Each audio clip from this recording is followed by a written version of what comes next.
makasih banyak nih karena Kak Vika udah mau datang nyempetin diri buat ngobrol-ngobrol sama kita di sini tentang tema kita hari ini, yaitu pengaruh pembelajaran online terhadap mental health di era COVID-19 ini dari perspektif psikologi dan Islam.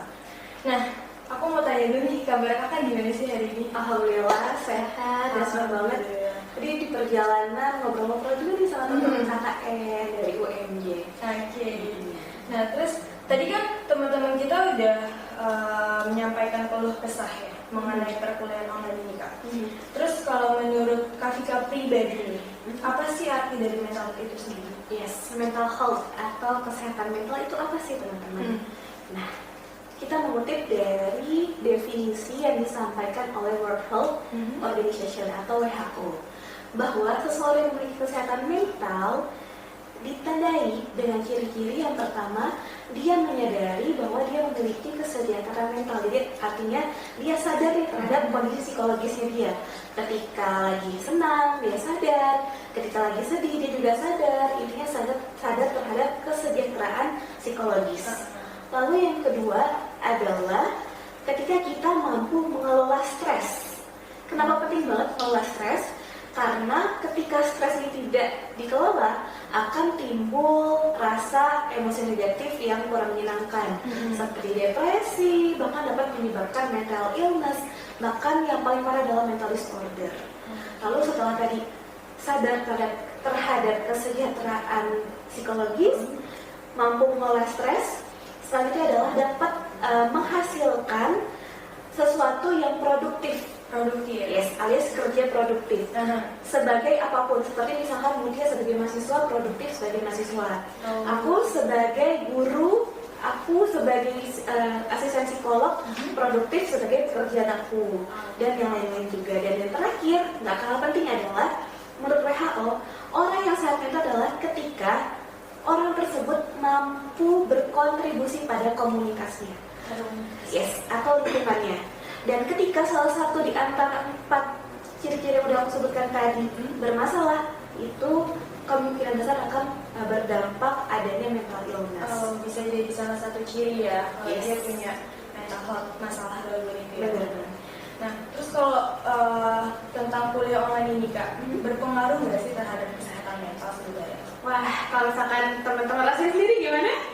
Sebenarnya sih kalau mau tanya jujur kita ya, boleh kita tektok ya. Berasa sih, karena tugas numpuk, terus tiap hari udah kayak bosen aja gitu di rumah, kerjanya laptop aja gitu. Jadi kayak nggak ada yang dikerjain lagi selain itu gitu. Yes. Stres sendiri sih, kalau aku sendiri sebagai mahasiswa gitu ya. Kalau kita melihat dari teori dari Selye, untuk stres sendiri ternyata ada 2 loh teman-teman loh. Ada yang namanya eustress sama distress. Eustress, yes, EU stress dan DIS stress. Oke, apa tuh, Kak? Nah, apa sih eustress sama distress ini? Eustress adalah ketika kita mendapatkan stres, lalu kita kelola dengan baik, maka akan berdampak baik. Oke. Lalu, kalau distress adalah ketika kita menghadapi stres, lalu kita respon dengan hal yang kurang baik, kurang siap, maka akan menimbulkan dampak stres yang negatif. Nah, sebenarnya untuk kuliah online apakah berdampak secara psikologis, lagi-lagi tergantung perspektif kita dari mahasiswanya itu sendiri. Namun, yang paling penting adalah bagaimana mahasiswa tersebut mampu beradaptasi terhadap suatu hal yang baru. Karena sesungguhnya kuliah online ini adalah bentuk new normal. Apa sih new normal itu? New normal adalah ketika kita melakukan tatanan hidup dengan protokol kesehatan, yang dimana dahulu kita nggak seperti itu. Dan protokol kesehatan yang dilakukan di universitas adalah dengan tidak melakukan kuliah offline, yaitu dengan diganti dengan kuliah online. Dan itu adalah menurut protokol kesehatan menuju transisi new normal. Lagi-lagi untuk bahas ini sebenarnya kalau di psikologi ya tergantung perspektif per individu. Nah, kenapa aku bahas eustress sama distress teman-teman? Karena ketika teman-teman merasa kuliah online ini sebagai beban, teman-teman mempersepsikan kuliah online ini adalah sebagai hal yang membosankan, berat, itu bisa jadi akan memunculkan distress. Namun ketika teman-teman mampu menjadikan perspektif kuliah online ini sebagai challenge buat teman-teman, sebagai bekal teman-teman ke depan menghadapi adaptasi yang nggak tahu, ya adaptasi baru yang kita nggak sangka-sangka, itu akan menjadi sebuah new stress. Yes, stress yang baik. Oh, jadi berarti stres itu nggak selalu negatif ya? Yes, benar. Tergantung dari kita ngadepinnya gimana gitu.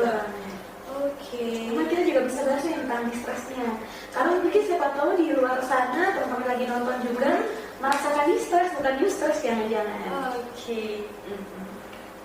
Nah, kalau misalkan dari dampak kesehatan mental itu sendirinya gimana tuh Pak? Wah, ini banyak ya, beda-beda. Jadi kalau misalkan kita mengambil dari teori dari Lazarus dan tahun 1984, ketika seorang tidak mampu mengelola stres, sebelumnya aku mau tahu dulu nih, menurutmu dia, menurut kamu apa sih definisi stres itu? Stres itu kayak apa ya?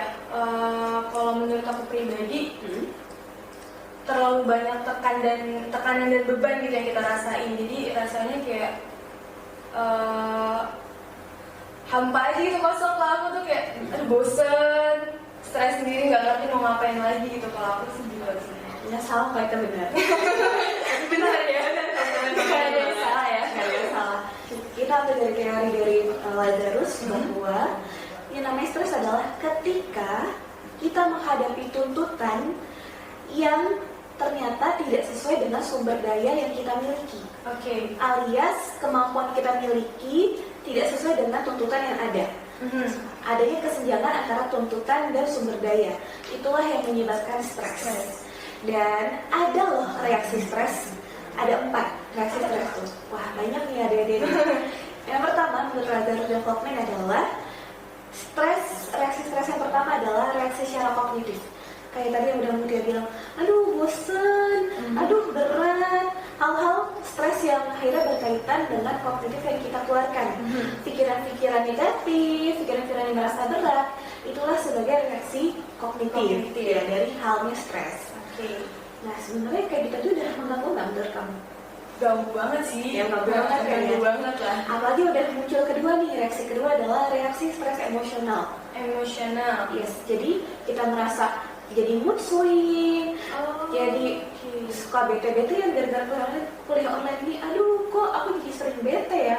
Kayak kesel. Ini ada tugas kelompok tapi kamu kerja sendiri. Nah, itu aku ngerasain juga tuh Kak. Ayo teman-teman kita gimana? Pasti teman-teman di luar sana juga ngerasain ini sih aku ya. Yes, enjoy banget jangan-jangan sana juga. Kuliah offline aja seperti itu ya. Gimana kuliah online? Iya. Lalu ada juga reaksi emosional lainnya seperti kalau kita tidak kelola stres ini dengan baik, maka akan menyebabkan depresi. Yes. Oh iya, aku mau nanya. Sebenarnya beda depresi sama stres itu apa sih Kak? Kalau stres itu tadi udah aku sebutkan, ada stres sama stres. Yang dalam arti sendiri, dalam kalau untuk stres ini masih istilahnya normal. Yes, masih sunatullah, manusiawi dirasakan. Kalau kita merasakan stres dimanapun itu sunatullah. Tapi kalau untuk depresi adalah ketika kita kurang mampu mengelolanya sehingga dapat menyebabkan gangguan kesehatan mental. Karena udah depresi itu berarti dia udah kehilangan minat, entah minat untuk bertemu dengan orang, minat di pekerjaannya, dan sudah sangat butuh ke psikolog. Tapi kalau untuk stres teman-teman adalah manusiawi, masih bisa mengolah dengan sendiri. Berarti kalau depresi itu udah masuk kategori mengkhawatirkan ya? Yes, bahkan sudah harus butuh, betul banget, butuh bantuan profesional seperti psikolog. Kalau memang ternyata nanti berdampak lebih berkelanjutan, bisa di-refer ke psikiater. Nah, sebelum kita lanjut, aku mau kasih tahu dulu nih, bedanya psikolog sama psikiater, teman-teman udah tahu belum nih di sini? Aku masih bingung nih kalau masalah psikolog sama psikiater. Kupikir sama, tapi ternyata beda ya? Beda banget. Boleh di-sharing kan? Singkatnya, kalau dari pendidikan, psikolog itu adalah yang S1-nya psikologi, linear, S2-nya magister profesi psikolog. Yes. Dan psikolog S2 ketika profesi psikolog ini macam-macam banget teman-teman. Ada yang profesi psikolog klinis anak, magister profesi klinis dewasa, magister profesi psikolog pendidikan, magister profesi psikolog industri dan organisasi, yang akan membantu teman-teman di per bidang tersebut. Jadi terbagi lagi ya. Terbagi lagi. Kalau psikiater adalah S1-nya kedokteran, which is adalah dokter. Jadi kedokteran bukan dari sekolah ya? Bukan. Lanjut untuk S2 di psikiatri. Untuk menjadi psikiater, dan beda treatmentnya adalah kalau psikolog teman-teman ada bentuknya psikoterapi, ada bentuknya juga seperti konseling, analisis mimpi, hal-hal yang bersifat penanganan secara psikologis. Kalau udah ke psikiater, teman-teman pasti diberi obat karena penanganannya melalui medis. Dokter itu tadi sendiri ya. Maka dari itu kalau misalnya teman-teman merasa depresi atau merasa aduh nggak nyaman banget diri aku, pertama-tama harus ke psikolog dulu. Kalau memang nanti menurut psikolog udah butuh obat, baru refer ke psikiater. Karena kalau tiba-tiba kalian datang ke psikiater, nanti teman-teman bisa jadi juga disesuaikan untuk minum obat. Dan kalau minum obat itu ada hal-hal yang harus dipertimbangkan. Jadi tahapannya ada ya? Pertama tuh harus ke psikolog dulu, baru ke psikiater. Baru kita lanjut lagi ke reaksi stres ya. Lanjut yang tadi lagi. Pertama di reaksi stres apa? Reaksi kognitif. Yang kedua emosional. Benar banget. Dan yang ketiga adalah reaksi stres fisiologis. Apa tuh Kak? Teman-teman pernah dengar yang namanya psikosomatis? Psikosomatis. Iya. Kayaknya aku belum pernah dengar. Nah, apa sih psikosomatis itu? Ialah ketika kita merasa fisik kita tuh sakit banget, kayak sakit kepala, jantung berdebar, tapi setelah kita datang ke dokter, ternyata kita nggak kenapa-napa. Normal-normal aja. Iya, secara fisik ya. Itulah disebut sebagai psikosomatis. Adalah ketika kita merasa sakit fisik, padahal hal tersebut muncul karena adanya kondisi psikologis kita yang terganggu. Misalkan ada orang yang sedang kepikiran akan masalahnya, akhirnya jadinya tuh pusing mulu, pengen dikerok mulu. Ada itu cuma perasaan doang berarti ya? Karena dia kepikiran sesuatu, karena dia stres terhadap sesuatu. Atau misalkan nih, kamu mau presentasi, atau misalkan kamu mau presentasi atau teman-teman yang lagi nonton mau presentasi, terus tiba-tiba sakit perut, deg-degan ya, tegang. Yes, itulah yang disebut sebagai psikosomatis. Nah, itu masih tahap yang wajar sebenarnya. Tapi kalau misalnya udah mengganggu, boleh banget datang untuk ke profesional. Dan betul banget. Dan yang terakhir adalah reaksi stres tingkah laku. Ini udah sangat butuh bantuan profesional teman-teman. Oke, Kak, dari yang udah disebutin tadi nih, ada nggak sih ciri-ciri khusus kalau seseorang tuh punya gangguan kesehatan mental, Kak? Kalau untuk ciri-ciri itu banyak banget, karena kitab sucinya anak psikologi dan psikiatri aja, DSM, ratusan halaman ya. Wow banget ya. Dan banyak banget macam-macam mental illness, mental disorder. Mungkin sini aku sharing umumnya aja ya. Kalau teman-teman semua, Mutia, aku, dan kita semua ngerasa udah nggak nyaman sama diri sendiri, bahkan juga merasa insecure. Dalam ilmu psikologi ada namanya konsep diri. Konsep diri. Yes. Apa gitu Kak konsep diri? Yang pertama ada namanya self esteem. Self esteem. Yaitu harga diri. Ketika kita bisa menghargai diri kita.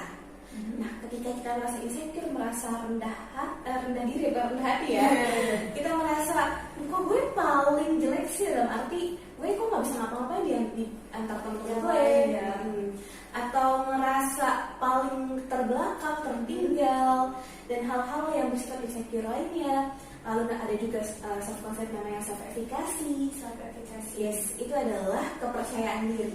Ketika kita tidak percaya diri sama kemampuan kita, balik lagi sama yang tadi, definisi kesehatan mental dari WHO mengatakan bahwa kita mampu berkontribusi kepada masyarakat, kita mampu bekerja secara produktif. Tentu untuk sehat mental menurut WHO, kita tentu perlu dibutuhkan self-esteem yang baik, self-efficacy atau kepercayaan diri yang baik. Jadi ketika kita kurang percaya diri juga termasuk hal yang bisa dipertanyakan, loh aku kenapa nih? Dan juga self-concept ada yang namanya self-control. Ya, salah satunya, atau self-regulation. Yaitu adalah ketika kita tidak mampu mengontrol diri, kurang mampu mengontrol emosi kita, kurang mampu mengontrol segala hal pada diri kita, bahkan respon kita kepada orang lain itu juga harus dipertanyakan, aku kenapa nih gitu. Dan masih banyak banget teman-teman variabel-variabel, faktor-faktor lainnya. Dan yang paling pasti juga kamu bisa cek juga secara jujur, karena kunci itu jujur sama diri sendiri ya. Iya. Dan teman-teman harus tahu banget nih emosional teman-teman tuh lagi apa.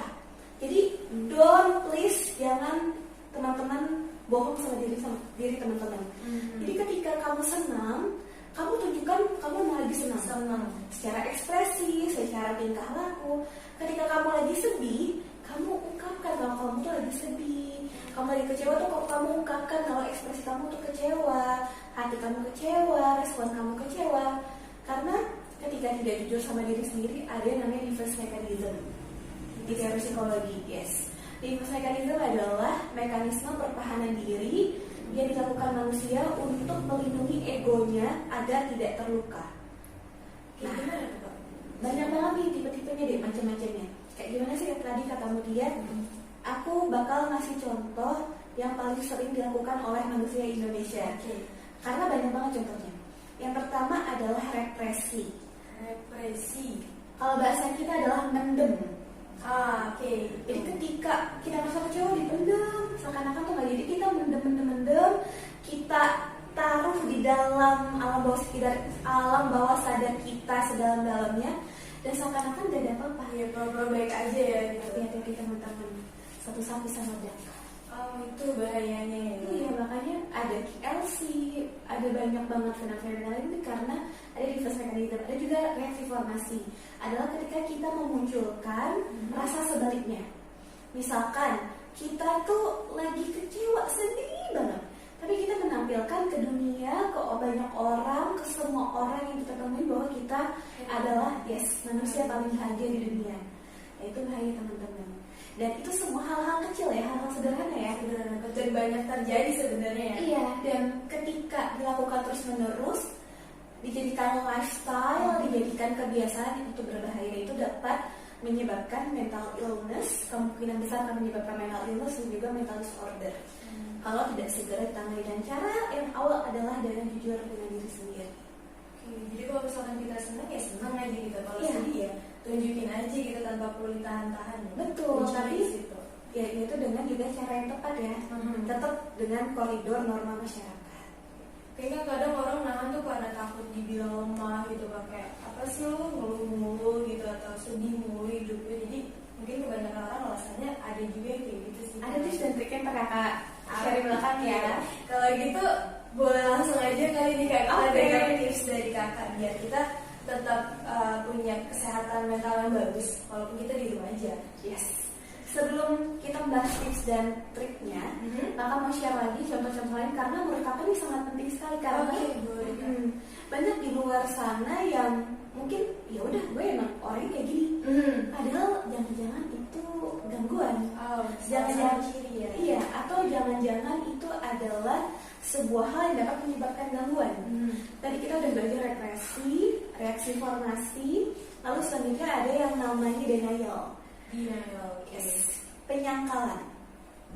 Jadi kita selalu menyangkal apa-apa yang orang katakan kepada kita. Misalkan kamu enggak kok gue nggak kayak gitu, bla bla bla, apapun case-nya ya. Padahal orang yang menyampaikan itu bermaksud baik, walaupun misalkan dengan cara tertentu, tapi dia adalah maksudnya baik untuk mengingatkan. Even itu caranya baik, tapi kita menyangkal, itu seperti denial. Ya, jadi itu benar-benar juga dapat menyebabkan hal-hal yang kurang baik pada diri kita, karena sebenarnya diri kita ya harus mengeluarkan apa adanya. Lalu ada namanya displacement atau pengalihan. Iya. Jadi misalkan kita merasa marah karena kita habis dimarahin sama misalnya sama papi mami kita, terus kita merasa kesel, marah, pengen banget melampiaskan, malah kita melampiaskan ke adik kita yang lebih kurang berdaya dibandingkan sebagai kata gitu. Atau kita melampiaskan kepada kucing, atau misalnya kepada hal-hal yang misalkan juga ngebuang barang-barang segala macam, banting gitu ya. Nah, lagi-lagi itu sebenarnya adalah manusiawi sunatullah. Hanya saja kalau dijadikan sebagai kebiasaan, lifestyle tidak baik. Nah, caranya gimana sih? Teman-teman bisa banget melakukan yang namanya self healing therapy. Self-healing therapy. Gimana tuh Kak caranya tuh Kak? Yes, self healing therapy adalah kita menterapi diri kita sendiri. Pertama-tama teman-teman tolong siapkan kertas, boleh sebanyak-banyaknya tergantung kebutuhan teman-teman. Lalu boleh pakai alat tulis apapun, mau spidol, mau pulpen, mau apapun itu, teman-teman ungkapkan, tulis hal-hal yang teman-teman rasakan. Semuanya. Bahkan kalau teman-teman ingat kejadian yang buat teman-teman kurang menyenangkan atau kurang happy, buat teman-teman tulis. Tapi kalau teman-teman merasa sulit untuk menulis, ungkapkan dengan kata-kata, teman-teman boleh banget sembari merem atau melek senyamannya sambil bayangkan kejadian tersebut, sambil bayangkan orang yang bikin teman-teman kesal, kayak coret-coret, dan lakukan menulis tersebut sama coret-coret tersebut sampai kamu merasa tenang. Mau sampai 10 lembar, 20 lembar boleh, terserah. Selama apapun itu ya, sampai kita tenang nih. Yes. Setelah itu teman-teman boleh silakan bejek-bejek. Masanya apa ya? Diremuk ya. Pokoknya itu ya. Boleh banget itu diinjak-injak. Pokoknya seluruh emosi teman-teman disalurkan saat itu. Boleh juga dipotong-potong, dirobek-robek. Boleh juga sampai dibakar, sampai benar-benar teman-teman ngerasa puas. Karena itu adalah salah satu bentuk penyaluran emosi ketika teman-teman kurang mampu untuk menyalurkan emosi ke orang lain. Teman-teman bisa self healing therapy seperti itu. Dan paling baik ketika teman-teman menyadari bahwa teman-teman sudah tidak nyaman terhadap kondisi psikologis teman-teman, segeralah datang ke bantuan profesional, ke psikolog. Boleh juga curhat ke @ruangbk dan @konsularmuda.id. Boleh dicatat guys. Gratis. Oke, jadi tadi itu beberapa tips ya, Yes. untuk ngatasin supaya kita tetap punya mental yang sehat. Luar biasa banget, kayak ini ilmunya sangat bermanfaat banget. Sebenarnya masih banyak kalau aku share, tapi waktunya nggak cukup. Iya, sayangnya waktu kita bentar banget. Mungkin nanti boleh konsul aja kali ya. Boleh. Bisa dihubungi dari mana Kak? Di rumah BK. Bukan. Ruang BK. Ruang BK. Artinya adalah ruang bimbingan edukasi dan karir. Oke. Dan @konsularmuda.id yaitu adalah komunitas konselor muda Indonesia. Dan kedua platform ini ada psikolog-psikolog, konselor-konselor yang menyediakan layanan psikolog, konseling psikologi dan gratis. Jadi gratis sama jangan ragu, kalau misalkan emang butuh boleh ya Kak. Boleh banget, insya Allah. Terima kasih banget nih Kak buat kehadiran Kakak. Sukses terus. Pokoknya semoga apa yang udah disampaikan sama Kak Rika ini bisa jadi manfaat buat teman-teman semuanya. Insya Allah. Terima kasih sekali. Sukses terus buat Kak Rika. Insya Allah. Mungkin the last one, jangan lupa sebagai seorang muslim tetap berzikir. Oke, Ya zikrullah. Karena kenapa? Karena terapi terbaik adalah Al-Quran. Dan ini aku yakin kenapa, karena di dalam Al-Baqarah sendiri Allah menyebutkan tidak ada keraguan pada kitab ini, dan Al-Quran adalah kitab paling revisi dibandingkan kitab Zabur, Taurat lain-lain. Jadi kita sebagai umat muslim meyakini bahwa asyifa, obat terbaik adalah Al-Quran. Jadi dengan kolaborasi psikolog dan juga kolaborasi dengan Al-Quran, insya Allah semoga teman-teman semua sehat. Terima kasih teman-teman semuanya. Kita tutup. Wassalamualaikum warahmatullahi wabarakatuh. Waalaikumsalam warahmatullahi wabarakatuh.